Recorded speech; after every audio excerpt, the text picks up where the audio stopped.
When I knew AOC and Porsche Design had teamed up for their first ever gaming monitor, I was very much intrigued to see how it would perform.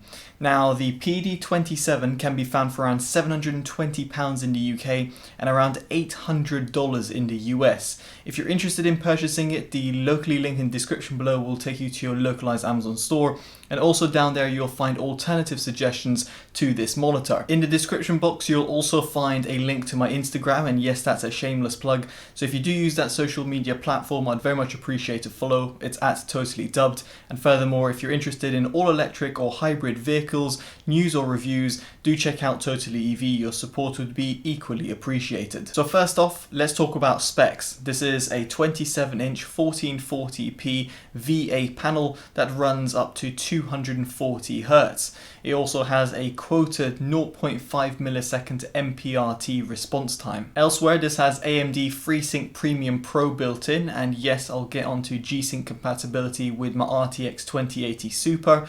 It has two DisplayPort inputs for this, and furthermore it's got also an HDMI input as well. It is also Display Visa HDR 400 certified, and we'll touch upon the HDR performance in, well, the HDR segment of this review, so it's just worth bearing that in mind. Now, this also has two 5-watt speakers built in, and I will say that the audio quality that you get from them is actually surprisingly impressive.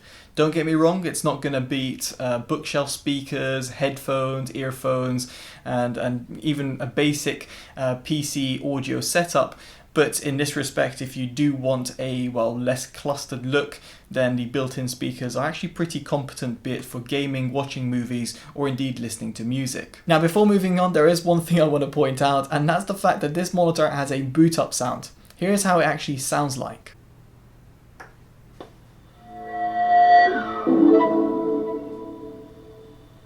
Now, as you can imagine, that's going to be annoying for a lot of people, myself included. And from what I'm aware, you can't actually disable it through the OSD menu or indeed via any of the software that's provided. Maybe I'm missing a setting, but I'll be asking AOC to see if this is actually possible to completely disable. Regardless, I do think it's completely unnecessary and completely pointless to have a boot up sound on a monitor. It just really adds no value or any purpose whatsoever on a monitor. But that's just my take on it and my opinion, so let me know in the comments below what you make of a monitor with a boot up sound. So with the specs aside, let's talk about the build quality and design, and here is its biggest forte, but also something that you might want to consider given its desk space. Now, normally I place monitors on my monitor stand, and I can't do this while I'm recording this video purely because I have a fear of the monitor falling down. So why is that? Well, it's not to say that the stand isn't sturdy. If anything, it's actually really sturdy and it's beautifully made. The problem is that the design of it, while it is very stylish, isn't practical. It's actually one of the largest stands I've ever come across, and in this respect doesn't really fit in terms of, well, a 27-inch monitor, and in fact protrudes a little bit out of where the monitor curvature is. Speaking of which, the curvature is something that you will have to get used to. It's got a pretty harsh 1000R curvature, which essentially means it tries to curve as much as possible around, well, your peripheral visions. Now, this won't be a problem or an issue for those people who are accustomed or used to curved monitors, but for those people who come from flat panels and for those people who are playing more competitive games, that curvature will seem a little bit odd. So while it does try and add a little bit of immersion, what I actually found myself is that when I was looking at text or even gaming, I just found that the curvature led to a little bit of, not say a fishbowl effect, but a little bit of a weird look when it comes to my peripheral vision. Now, while I did reference its design, I should also mention that the stand itself does provide a good amount of adjustments. It is sturdy, and while it does have a slight weird noise when you are adjusting it in terms of the plastic sound that you hear within the hinge, it is otherwise very sturdy. It doesn't have any wobble whatsoever, and you've got tilt adjustment, height adjustment, and also you can pivot it. You can't rotate it, but that's not to be overly concerned about, because ultimately this monitor has got a pretty harsh curvature, as I just mentioned, and therefore you're not going to really want to rotate it. Past the stand, the monitor has a three-sided borderless design, somewhat to be expected for either a premium or indeed a modern day monitor nowadays, so it's good to see this has been used. And this has also, unsurprisingly, RGB lights. It has RGB lights at the back of the monitor, and these can be customized through the OSD, and we'll touch upon this in the OSD section. What I will say is that the RGB lights aren't bright enough to be kind of like a Philips Hue effect. You're not going to get that background effect. But on the plus side, the projection does come across pretty well at the bottom of the monitor, and alongside the Porsche design logo or the AOC Agon logo, you can have this kind of projected and also customized in terms of looks underneath the monitor. And now we get onto the OSD that can be accessed through a little joystick button found at the back of the monitor. Now through it you've got a really nice layout, in my opinion. It looks different from the other AOC and Philips monitors out there. Now through the OSD setup, it's pretty self-explanatory. This is to do with how the OSD behaves. In the extra menu, you've got a few different things which I'm going to talk about. First of all, the logo projector. You can enable it or indeed disable it, and you can change the RGB values of it. So that's quite nice to see. You've got an on and off timer, that's in terms of standby, and then you've got some information about the screen itself. In terms of the light effects, this is the lighting that I talked about before. You can see I've got it disabled because it's not something that I like using, but you can enable this as well, and of course adjust the strengthness of it. In terms of the pattern, if you were to go in it, you can go user define and then change the RGB values again as well. So this is quite nice because you've got the customization all directly from this OSD. In terms of the audio settings, so here this has got built-in speakers, as I did talk about before, that it does have these built-in speakers, and you've got this DTS sound, so you can flick between the different modes. I would suggest the rock one if you're going to be using, the game one if you're going to be using this for music listening or indeed game listening. You might also want to consider the theatre mode. Now these are built-in monitor speakers. They're not going to replace bookshelf speakers or let's say a set of headphones and a DAC, but it's nice to have it there as well. And then you've got the boost sound enabled or disabled, and if you were to disable a DTS sound, you've then got an equalizer. So it's nice to see a 5-band equalizer over here if you want to use it as well.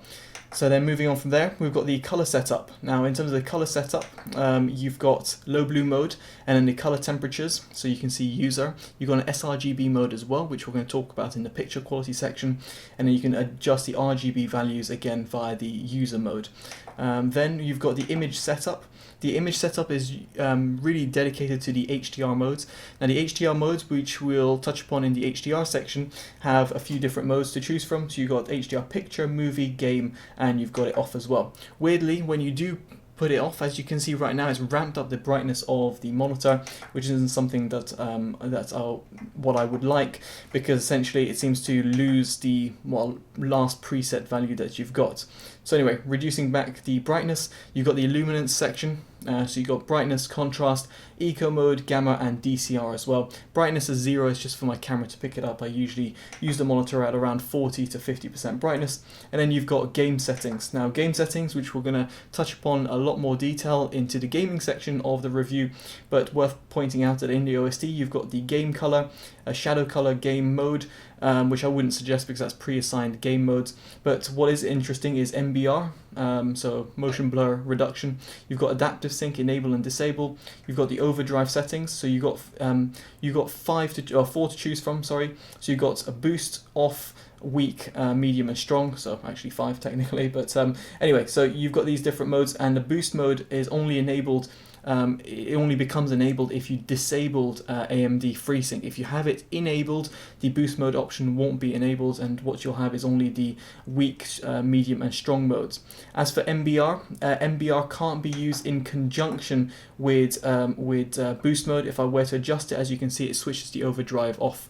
But if you do go to MBR, so you can adjust the MBR level up to level 20, you can have the overdrive up to strong. As you can see, when I went to boost there, again disable the NBR, so it's one or the other. Then you got low input lag mode, which you're going to want to enable, and you got a frame counter if you so wish to disable it. So now we get onto performance, and let's start off and talk about the picture quality. Now here the monitor has a 99.8% sRGB gamut coverage, and it is unfortunately a little bit overzealous with its gamut volume at 113.3%. In fact, it's a little bit more tuned to the DCI-P3 or even Adobe RGB gamut volume. Now, in terms of color accuracy, it is actually surprisingly good. Tested against the sRGB value, it has an average delta of 1.23 and a maximum of 3.64. In other words, if you are a designer, yes, if you are a Porsche designer, you might find it to be, well, surprisingly good at its color accuracy. Most 240Hz panels in this respect struggle to provide a really good color accurate display. So this is very much passable for a mid-tier professional, but if you're a true professional, then what you'll find is that you'll probably want a little bit more color accuracy, or alternatively you'll have a color calibrator like my Datacolor Spider X Elite, and you'll calibrate the monitor. What I will say, however, is that given this is a VA panel, it's actually unsurprising but also pleasantly surprising to see that you've got over 3050 to 1 contrast ratio, which is pretty staggering in comparison to IPS panels, for example, even TN panels, which will offer far lower contrast ratio, and therefore this monitor would be ideal if you're, let's say, watching a lot of movies which have dark scenes, or playing games that have dark scenes, such as, let's say, Batman, for example. Now, in terms of brightness, you'll see a different set of figures on your screen. At the top left, you can see that it hits 368 nits, and this is in its sRGB mode. If you turn it off sRGB mode and ramp up brightness to 100% in, let's say, user mode, you'll get up to 553 nits, which is plenty bright. Minimum brightness in its normal mode gets to around 92 nits, whilst if you were to ramp up NBR or indeed enable boost mode overdrive, you'll get around 77 nits. Now, in terms of brightness uniformity, it is okay. It's not exactly the best monitor I've seen out there in the world, and given its price, I was expecting just a little bit better. Given it's a VA panel, you'll get a little less bleed in comparison to, say, an IPS panel, and here you can see that the results are decent, but again, not overly impressive. I suspect it's probably the curvature which is adding to a little bit of the bleed, and therefore creates a little bit more, well, a little harder to create a monitor with perfect uniformity and perfect, well, little to no backlight bleed without that sort of curvature added on top of it. And now we get on to the gaming performance. Now, first off, let's talk about casual gaming, and in this respect I want to touch upon the G-Sync FreeSync compatibility. As I mentioned, it has got that FreeSync Premium Pro built in, and in this respect it means that it can hit HDR and also up to 240 Hz. I had no issues running the Pendulum demo, and indeed when I was playing Destiny 2 with HDR enabled with my RTX 2080 Super connected over DisplayPort, I was getting G-Sync also, and I had the G-Sync indicator just to confirm that G-Sync was running at that resolution as well. As for resolution, that is 1440p as well. So you can combine all of these as long as you're using the right cable, and of course in this respect you'll probably want to use DisplayPort, specifically if you are a NVIDIA user like myself. Past this, you have also got HDR. Now, as I mentioned, this has got HDR 400 certification, and truthfully, very much like all the other HDR 400 certified monitors that I've reviewed in the past, it's not that impressive in its HDR performance because, well, HDR 400 certification is somewhat laughable. I don't think it really should exist. In fact, you should be looking for HDR 600 or above. Still, despite this fact, the monitor's portrayal of the HDR image is actually pretty good, and in comparison to other HDR 400 certified monitors, this AOC monitor is definitely above those monitors in respect where it doesn't feel like it's washing out colors at the sacrifice of having HDR enabled. Truthfully, I do prefer gaming without HDR altogether with this monitor, but of course your mileage may vary, specifically if you're a console gamer, although I don't really know why you'd buy this monitor if you're a console gamer unless you really like its design. So in this respect, HDR is up to you to use. If you're a PC gamer, I would suggest not using it, or indeed not buying this monitor for its HDR capabilities. Now, while casual gaming is important to a lot of people, I am a hardcore competitive gamer who has accrued over 2,000 hours on competitive Counter-Strike. I'm global and supreme, both on my main and Smurf respectively, which is a little bit laughable. And in this respect, I really wanted to see how the 240Hz panel would perform.